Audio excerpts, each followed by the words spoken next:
Advertencia, contenido vulnerable. Si algo de lo que se dice te hiere, contame en qué en nicolebelizambiotti@gmail.com. Bienvenidos al quinto episodio de Baja Data. Mi nombre es Nicole Belizambiotti, soy psicóloga clínica y además comunicadora de vocación. Hoy de lo que vamos a hablar son de las personalidades cactus, apego evitativo y no disponibilidad emocional.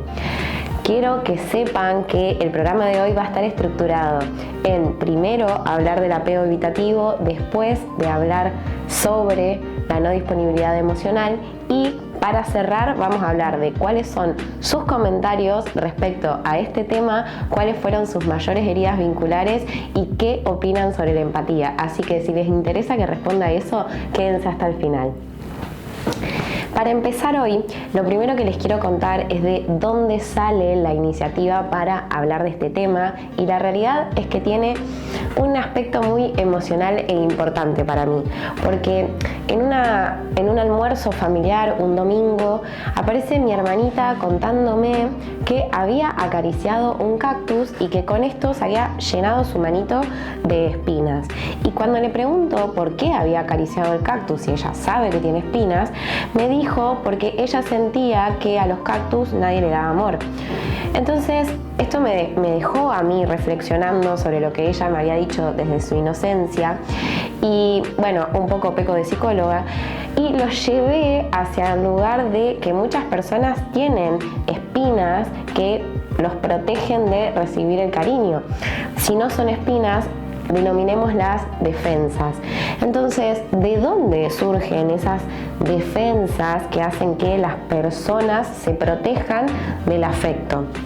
Si lo seguimos relacionando con la lógica del cactus, el cactus tiene un mecanismo de protección, además de las espinas, que tiene que ver con su absorción de agua. Son las únicas plantas que de lo que absorben del agua retienen un 80% y usan aproximadamente un 20%. ¿Por qué es esto? Básicamente por el temor a la escasez, por el qué pasa si no tenemos más agua, que tiene mucha lógica para un cactus porque básicamente crecen en el desierto. Ahora, es la misma lógica aplicada a personas que aprendieron que la manera de recibir amor es por momentos, entonces tienen que retenerlo y básicamente dosificarlo. ¿Qué hace esto? Que les cueste recibir afecto. Ahora quiero entrar derechito a poder hablar sobre el apego, a qué es el apego, antes de explicarle qué es el apego evitativo. El apego, para decirlo en simples palabras y que para ustedes sea muy fácil de entender, es la manera en que nosotros recibimos amor en nuestra infancia por parte de nuestros padres o nuestros cuidadores. En el caso de que no hayan estado las dos figuras, es igualmente representativa la ausencia de una de ellas. Ahora, la manera en que el contexto pudo sostener o no sostener, poner en palabras o no poder poner en palabras las emociones, tiene mucha relevancia en la construcción de nuestra identidad, de la manera en que nos vinculamos, básicamente de la estructura de nuestra personalidad. Entonces, entendiendo esto, hay 4 tipos de apegos. Hoy nos vamos a enfocar en uno en particular, que es el apego evitativo. Tiene que ver con una herida en la infancia para con los padres o cuidadores. Esa herida tiene que ver con que no se haya podido alojar la emocionalidad del niño, que muchas veces tiene que ver con experiencias simples, como puede ser el juego, la primera vez que viven una determinada situación, la frustración que pueden sentir con la escuela, lo que les cuesta a nivel de aprendizaje y que por una situación u otra los padres no tienen la capacidad o en realidad no tienen la disponibilidad emocional y mental para poder sostener esto. Tengamos en cuenta que ser padres no es una tarea fácil y que para poder dar el sostén que un niño necesita con respecto a su emocionalidad es re necesario que los padres lo tengan trabajado primero. Entonces, no es una cuestión de juicio, simplemente son dinámicas familiares.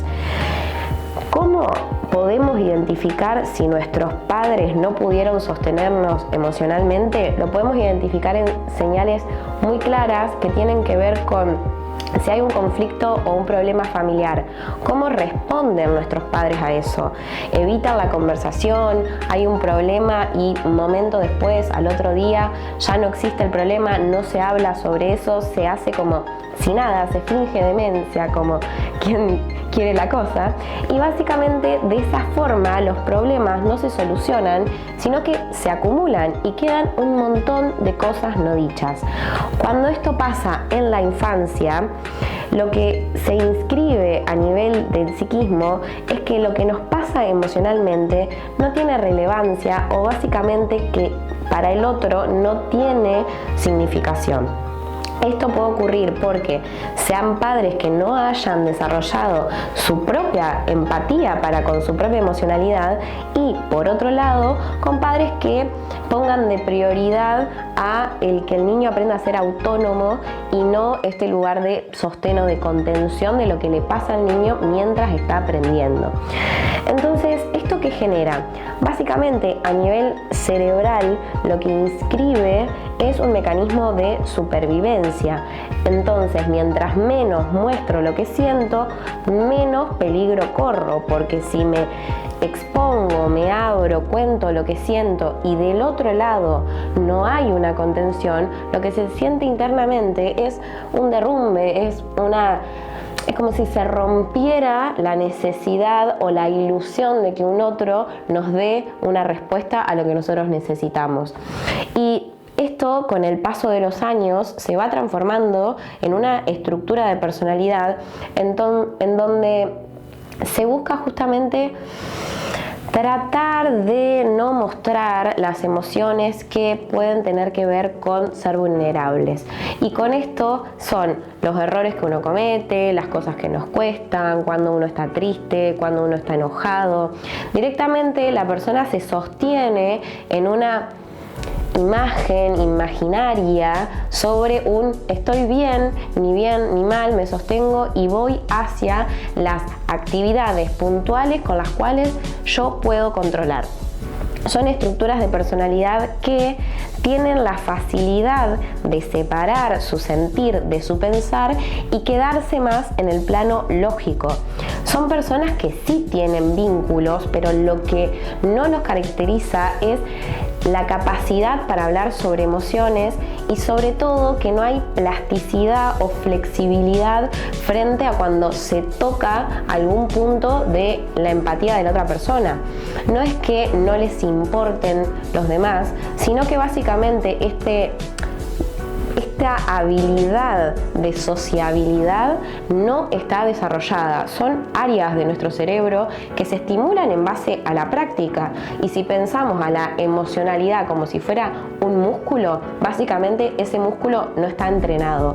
Lo que se activa a nivel cerebral frente a demostraciones de cariño o a conversaciones que impliquen a lo afectivo, se dispara por un lado la amígdala, que es básicamente lo que nos viene a señalar situaciones de miedo, y se eleva el cortisol diciendo ojo, tenés que protegerte. Entonces todo lo que se activa a nivel físico tiene que ver con alerta, te tenés que proteger de esto. ¿Por qué? Porque se pone en juego toda tu estructura de personalidad, y si te mostrás y si te abrís y si mostrás todo eso que está contenido adentro tuyo, corres el riesgo de que la otra persona no lo pueda sostener y que se derrumbe tu personalidad o se genere una muerte psíquica, por llamarlo así. Entonces, como el riesgo es tan alto, la persona, no por elección, porque es algo que lo sufre, no puede abrirse porque su confianza en que haya una respuesta del otro lado no está construida a lo largo de su vida. Dentro del consultorio son personas que les cuesta mucho encontrar la importancia de los sucesos que pasaron a lo largo de su vida o a lo largo de su historia, porque justamente es como, bueno, ¿y eso qué tiene que ver conmigo? Y lo que me pasó en mi vida o esta experiencia con mi papá, bueno, pero ya está, ya pasó hace 20 años, hace 30 años, ¿en qué me determina hoy?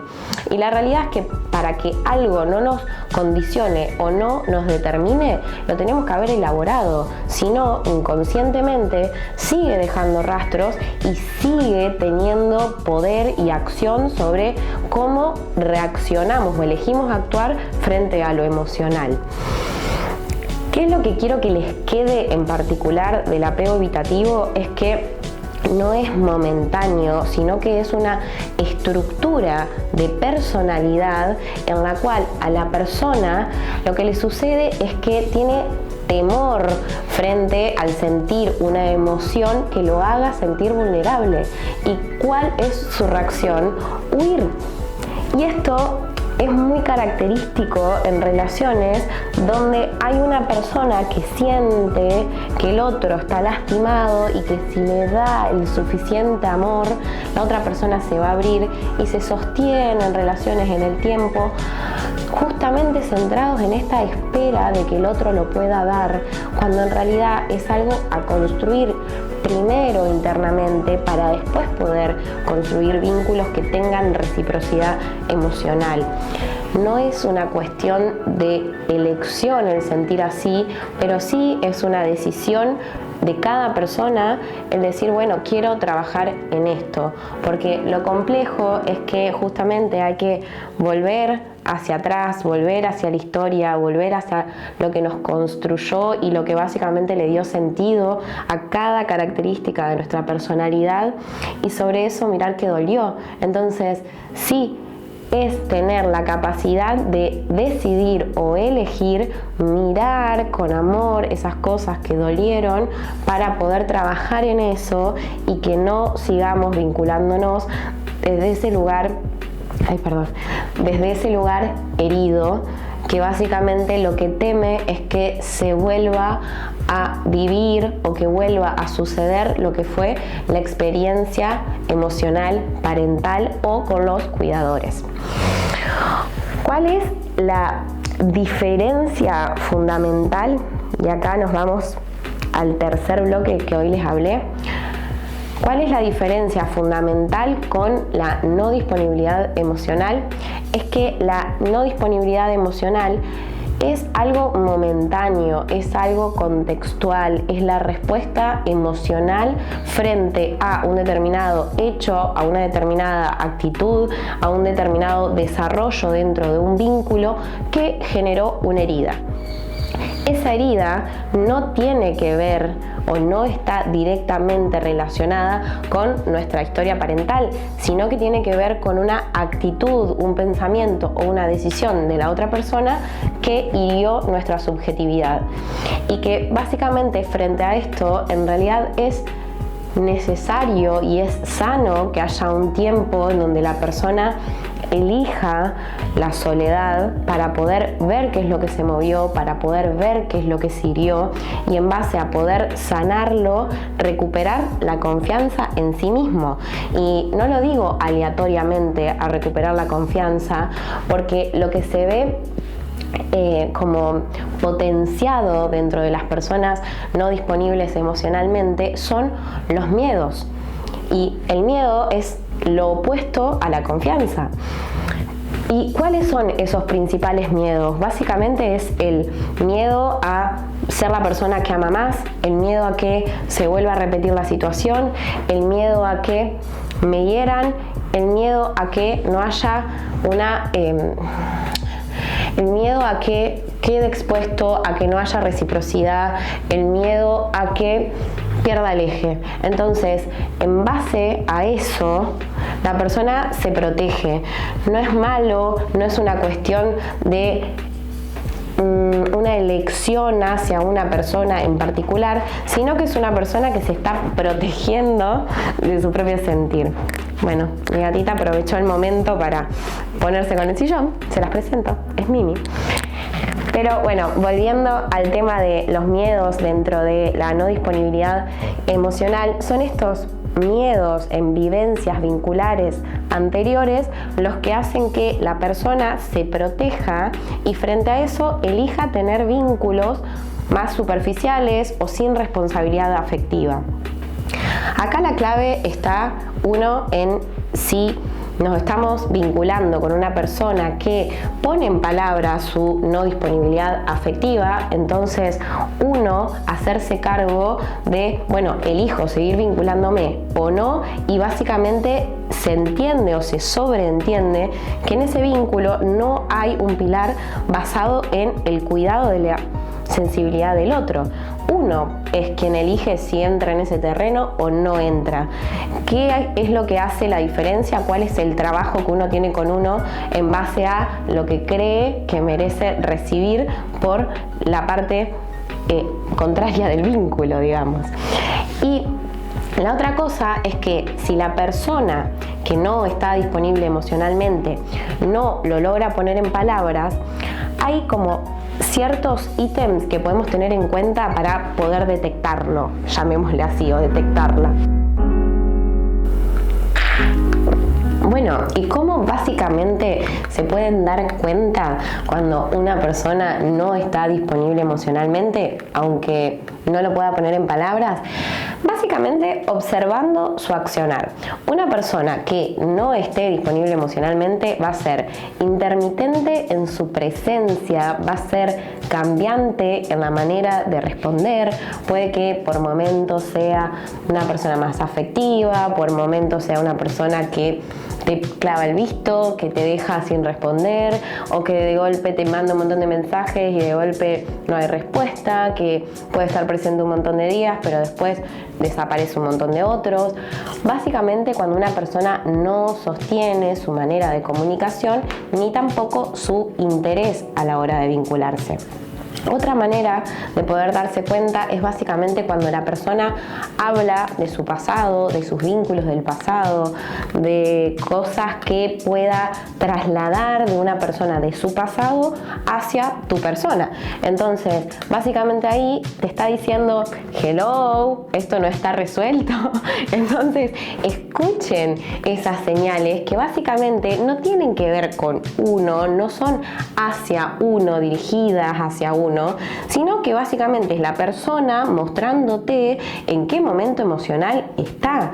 Y así como hoy les dije anteriormente con el apego evitativo, que uno elige involucrarse con una persona que no tiene desarrollada la habilidad emocional, es una cuestión de uno. Con un vínculo con una persona no disponible emocionalmente, también hay algo de uno que se está reflejando ahí.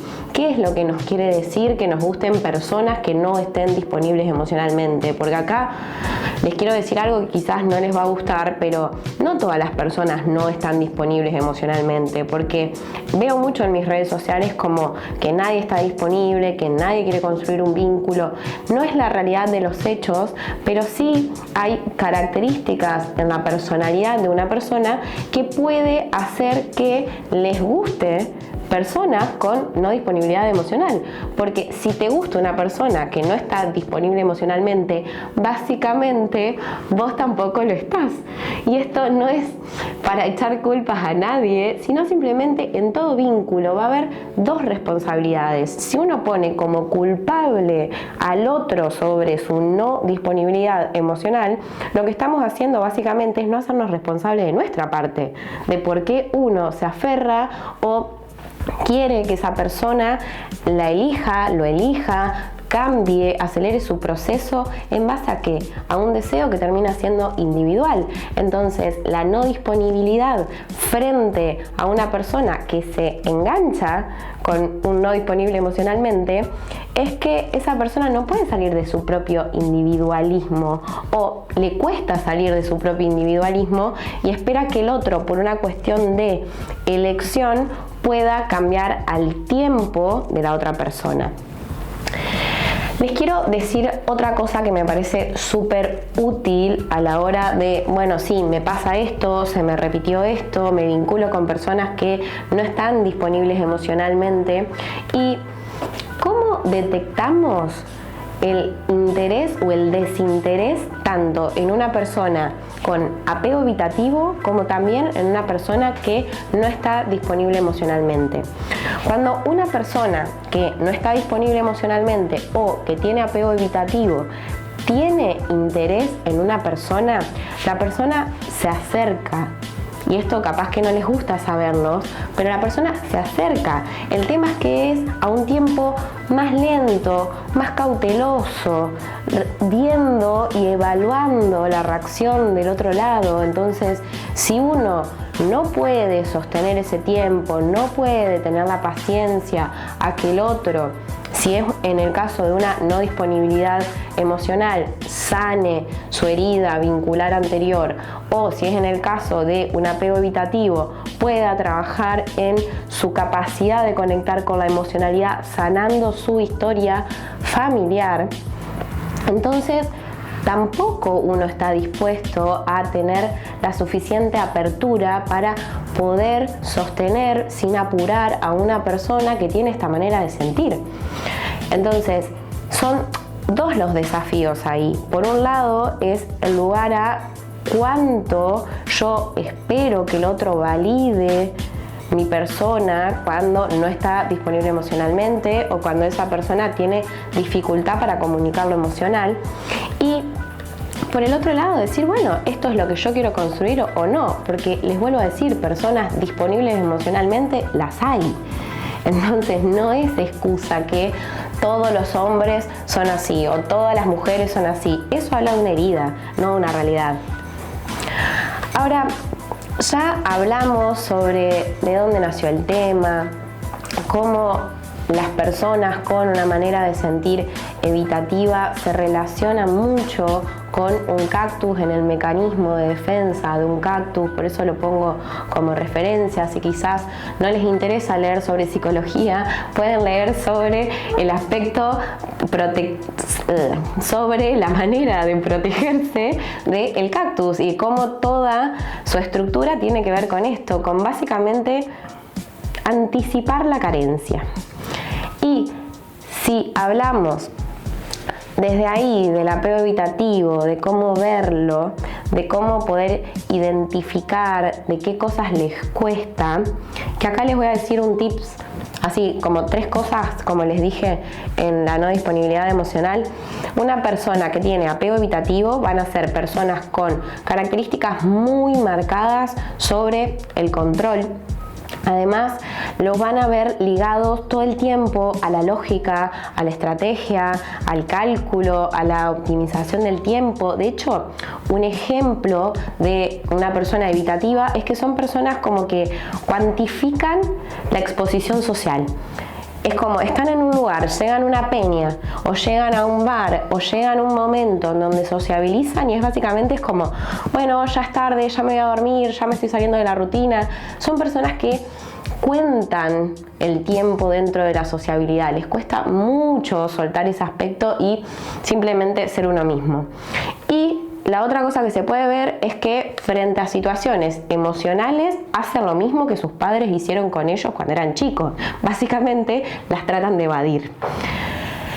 Bueno, eso cómo detectar a una persona con apego evitativo.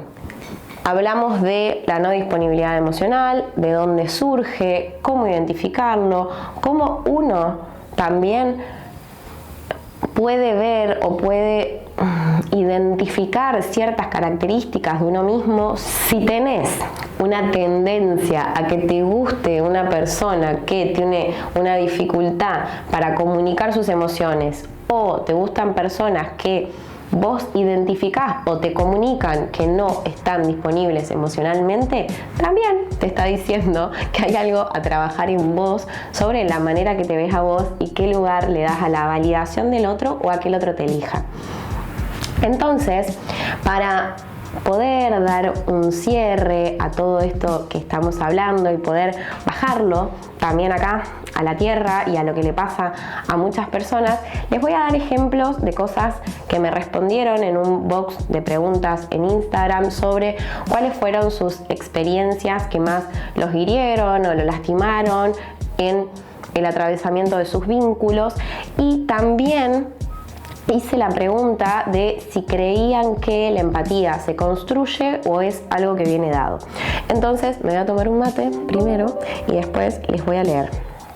Y de paso aprovecho a decirles que Si te sentís identificado con esta manera de sentir, o si te pasa de que hoy en día te das cuenta que estás en un proceso en donde estás tratando de construir internamente por qué te pasaron determinadas cosas, para eso, voy a dejar el mate, lo que yo pensé es en hacer el cuaderno transformacional. ¿Por qué? Básicamente porque es una invitación a que ustedes le puedan destinar tiempo a mirar hacia adentro y que sirve y un montón la terapia, porque de hecho es mi profesión y sé que sirven los procesos, pero es una manera de poder llevarlo a una práctica diaria que los invita a, por un lado, darse un tiempo de conexión y de reflexión para con ustedes, y por otro lado, a entenderlo desde la lógica, desde la teoría. Si hablamos de apegos evitativos, como, bueno, a ver, ¿de dónde viene esto? ¿Qué cosas me hirieron? ¿Qué cosas puedo hacer? ¿Qué cosas puedo trabajar? Y que no necesariamente tengan que ver con un tercero, porque específicamente en apego evitativo son personas que son bastante reacias a abrir su mundo interno hacia afuera. Así que si te pasa, si te sentís identificado, o también si sentís que tenés otra manera de sentir, pero estás en un proceso de autodescubrimiento y que tenés ganas de mirar para adentro, realmente te lo recomiendo, porque nació de una experiencia muy profunda conmigo mismo de entendimiento, y que gracias a la carrera, a todo lo que investigué, a todas las experiencias que tengo en escuchar a un montón de personas en sus sufrimientos, en su sentir y en sus dolores, lo reuní acá, 230 hojas, pero cargadas de emocionalidad. Así que si les interesa me pueden hablar por mi red social, que es @NicoleBerizambiotti, y me preguntan sin compromiso, simplemente díganme que están interesados y podemos charlar un rato. Ahora sí, voy a volver y voy a ir hacia los comentarios sobre las cosas que los hirieron dentro de una relación, y les voy a dar como una breve devolución sobre cómo lo podemos pensar psicológicamente a esas heridas. Yo las agrupé por respuestas que tenían una cierta correlación. Por ejemplo, se marca A, la indiferencia, la poca prioridad que me daba en su vida, la desconexión emocional, no poder sostener una charla íntima, el engaño y la mentira cuando siempre se dio el espacio a charlar, y vuelve a repetirse la mentira. ¿Por qué digo que todo tiene que ver estas respuestas? Porque básicamente si hablamos de indiferencia o de una persona que se muestra fría frente a lo que uno muestra que le pasa emocionalmente, ¿no les suena lo que les estaba diciendo del apego evitativo? Porque no necesariamente eso quiere decir que no le estás importando a la otra persona, pero sí muestra una dificultad o una incapacidad o una capacidad no desarrollada de poder conectar y sostener lo que al otro le pasa emocionalmente. La desconexión emocional o no poder sostener una charla íntima va en la misma línea. El engaño, la mentira, cuando siempre se dio el espacio de charlar todo, va en la misma línea. ¿Qué es lo clave acá? No tomarlo personal. Si uno no lo toma personal, te das cuenta que la otra persona te está reflejando dificultades o capacidades que no fueron desarrolladas, y que uno puede elegir si quiere seguir apostando a estar ahí en donde uno no se siente bien, o elige prácticamente correrse de ese lugar y dejar que la persona haga su proceso. No se trata de una cuestión de juicio, sino básicamente de que si uno tiene el suficiente amor propio y puede reconocer esto como parte de lo que es el otro, uno siempre tiene la posibilidad de elegir. Entonces, si uno puede elegir, también podemos elegir no quedarnos en ese lugar que de alguna manera nos duele. La poca prioridad que una persona le puede dar a la otra en su vida está relacionado, no es exactamente lo mismo que la indiferencia o la desconexión emocional o la mentira, pero la poca prioridad muestra el lugar que uno está ocupando en la vida del otro, por un lado, y por otro lado, qué lugar nosotras o nosotros le estamos dando a esa persona. Porque la no prioridad a la vida del otro aparece, por un lado, porque uno ponga de prioridad a la otra persona en tu vida, entonces eso hace que el resto de cosas que te importen pierdan peso y hace que uno no pueda empatizar con que la otra persona tenga múltiples intereses. Esto siempre y cuando haya responsabilidad afectiva. Puede ser que uno no ponga de prioridad otra cosa que no sea el vínculo de pareja, es una problemática bastante frecuente, y la otra es que la persona básicamente esté mostrando desinterés y que frente a ese desinterés no lo estemos interpretando como una señal de cómo está el vínculo en ese momento. Después, y voy a pasar a otra problemática, aparece los gritos y que opine sobre mi manera de maternar mi hija. Yo también comencé a ser hiriente frente a esto. Que pidan o exijan lo que no están dispuestos a dar. La manipulación, y también aparece la inmadurez afectiva. ¿Por qué esto está relacionado? Y esto lo voy a tomar desde la manipulación. Cuando aparece dentro de un vínculo, sea sexoafectivo, sea amistad, sea familiar, aparece el chantaje emocional o la manipulación, la persona básicamente tiene ese poder porque uno se lo está dando. Y esto no responsabiliza a la persona que es manipulada de eso, pero sí creo que es un llamado de atención frente a cuánto uno confía en esa voz interior, en las propias necesidades, y que cuando una persona se para desde ahí, desde el chantaje, desde el modo víctima, desde la manipulación, desde la restricción, básicamente lo que está mostrando es una inseguridad para consigo mismo en la construcción de la confianza propia. Y si nos paramos en el punto de que todos los vínculos son espejo, se están reflejando dos inseguridades, una que básicamente se somete y se sacrifica frente a lo que el otro quiere, y una personalidad que del poder que tiene en la relación hace un mal uso y justamente busca que la persona haga lo que esa persona quiere, ¿no? Y paren que me voy a tomar un mate. Es muy complejo hablar de estos temas y la realidad es que no es para hablarlo en tan poquito tiempo, porque realmente son problemáticas muy complejas en las dinámicas que se dan en la manipulación o el chantaje emocional o en el control, por ejemplo, en esto de la madre que expresa que la pareja quería indicarle cómo maternar, porque hay que ver mucho cuál es la dinámica de poder en esas relaciones, y suelen ser relaciones donde la dinámica es desigual y una persona justamente hace uso y muchas veces abuso de eso. Entonces ya nos vamos hacia un lugar de la violencia psicológica, pero en esto, y a mí me encanta hacer énfasis en esto, cuando hay violencia psicológica de la parte en que la recibió, créanme que hay un montón de cosas para florecer, para ver y para poder vislumbrar en la capacidad de dar. Y si te pasa de que te das cuenta de que a veces manipulás o chantajeás emocionalmente a tu pareja, a un amigo, a tus padres, tampoco es que eso te vuelve el peor victimario. Sí es que hay muchas heridas que no son resueltas o que no estuvieron resueltas, y que también es una invitación a decir, bueno, si te das cuenta que estás haciendo esto, algo está mal y hay que hacerse cargo y tratar de modificar estas acciones, que básicamente es alimentando la seguridad en uno mismo. Después me voy a ir a responsabilidad afectiva, muy poca responsabilidad emocional, te indican con frecuencia de contacto que después termina ahuyentándolos, no te da el espacio para hablar de cómo te sentís vos al respecto.